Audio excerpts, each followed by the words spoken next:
grabe ang celebrate ng mga Saudi, no? Daming tao, oh, talaga sila nagagalak, paikot-ikot sila. Talaga ang flag nila talagang binabandera nila.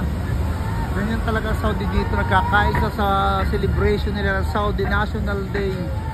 Yung araw kung saan nabuo ang pangalang Saudi Arabia mula sa pangalan ni Haring Saud sa country Arab. Guys, happy! Ganyan, no? Diba, ang daming tao, diba? Talagang sinisigaw-sigawan pa kami, talagang masaya sila. Hanggang doon, punong-puno ng traffic at mga tao, kumbaga sa atin ay pista. Yung nagdiriwang sa atin, may ganito pag July, ano nga ang sa atin? July 14 ba?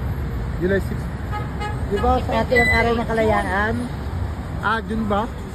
Okay guys, saya-saya nila, makasena din lang tayo sa celebration ito. Happy Saudi National Day, 95 years. Yan. Kami ay pumunta dito sa Corniche para manood. Ay, laki ng flag doon, taas, oh. Yun, oh. Yun.